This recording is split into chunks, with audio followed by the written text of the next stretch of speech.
Hi everybody and welcome back to Be Like Christ. In today's video, we're back in Matthew chapter 7 verses 3 through 5.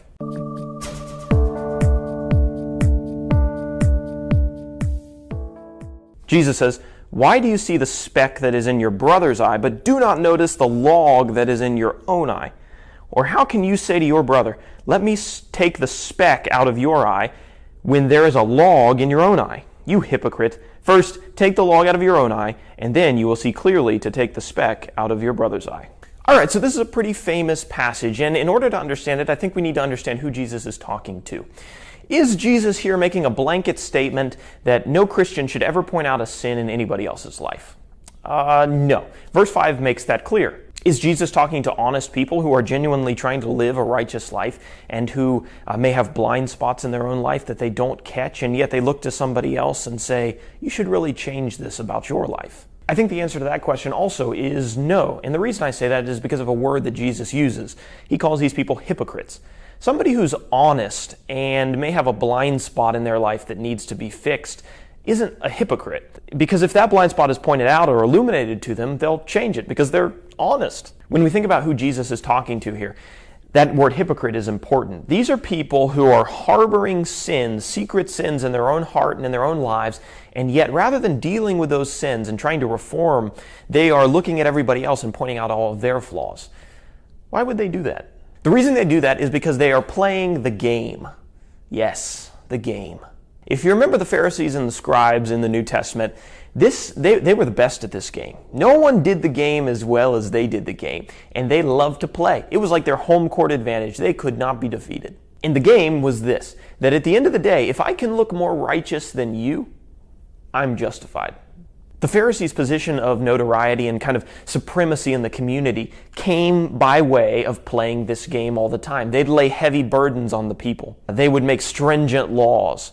And then they would look at themselves and they would say, I'm not a perfect man, but I'm better than all of these people. So when Jesus comes on the scene in the beginning of the Gospels and he starts to gain some notoriety, the Pharisees say, time to get him to play the game with us. So they spend all of their time trying to do what? Trying to dig up or to illuminate some sin in Jesus' life. Because only then can they feel a superiority over him because they are more righteous than he is. The problem is, they can't find anything. And they get super mad because they're losing at their own game. Eventually the Pharisees get to the point where they're like, "Meh, we can't win. So what are we going to do? Kill him." So they take Jesus to the cross, and luckily God has already accounted for this, and it's in the cross that the perfect sacrifice is made for the sins of all of these people, including the sins of the Pharisees, because we know that everyone's a sinner and no one is justified by themselves. Unfortunately, we know that many of the Jews never accepted Jesus, and they still tried to go on justifying themselves by keeping a standard of judging themselves based on other people. And so you might say to yourself, okay, all right, cool, but what application can I make to my life? And here's what I would encourage you to do. Do not play this game. Because this isn't a game that happened 2,000 years ago and then just fell off the map. In fact, in many, many churches, there are people who judge themselves and base their righteousness and their justification off of this very game. Even though people come to church and they say, "Yes, Jesus is my Savior. I accept Jesus as the only source of my justification," when you actually look at their lives, they don't manifest that way. Right? It's not displayed that way, and the roots of their heart are revealed. Rather than looking to Jesus as our perfect example and the source of our righteousness, we sometimes just look at the other people in the pews.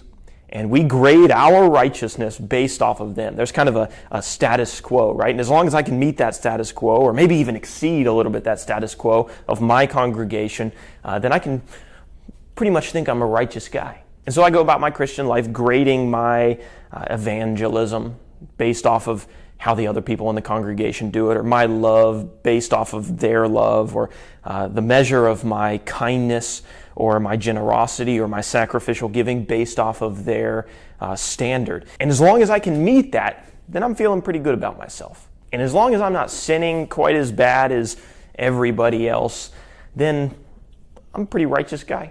And whether we say it or not, this is truly what we believe is the measure of our righteousness.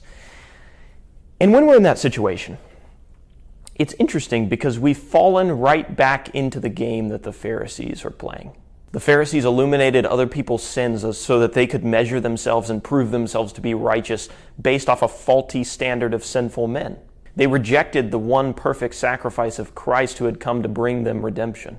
When we measure our righteousness by a faulty standard of the people who sit in the pews, we'll become content with measuring up to those people. And we've rejected the Christ through whom our righteousness really comes and our standard should be based.